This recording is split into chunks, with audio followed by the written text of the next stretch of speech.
حدیث نمبر 903 عن صہیب مولا العباس رضی اللہ عنہما قال رأيت عليا يقبل يد العباس ورجليه. صہیب، حضرت صہیب کے بارے میں لکھے تھے نا، صہیب الرومی.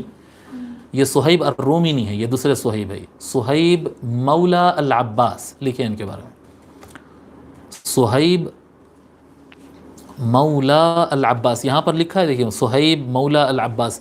اسماء الرجال میں اسی طرح سے آپ کا نام ہے مولا العباس. یہ حضرت عباس رضی اللہ تعالیٰ مولا کہتے ہیں، یعنی وہاں کے رواج میں حضرت عباس رضی اللہ عنہ کے خادم، اس طرح سے وہ کہ ان کے غلام تھے، انہوں نے ان کو آزاد کر دیے تھے، آزاد ہو کے بھی وہ ان کی خدمت کرتے رہے، انہیں کہتے ہیں مولا. تو صہیب مولا العباس. اور ان کو بعض کتابوں میں، بعض روایت حدیث میں صہبان نام سے بھی ذکر کیا جاتا ہے، اور ایک نام بریکٹ میں لکھ لو، اور ایک نام صہبان. کہیں پر اگر صہبان آئے گا تو وہاں پر مراد صہیب مولا العباس ہی ہوں گے، مطلب دو نام سے آپ کی روایت چلتی ہے.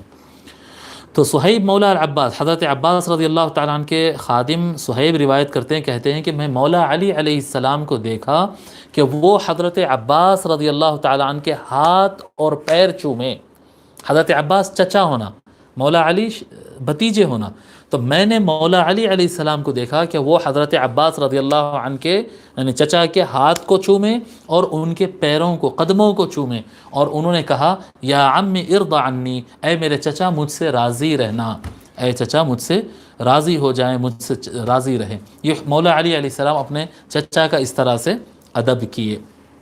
اس کو امام بخاری اور امام ذہبی نے روایت کیا، اور یہ الفاظ امام ذہبی کے ہیں، سیر اعلام النبلاء. ٹھیک ہے.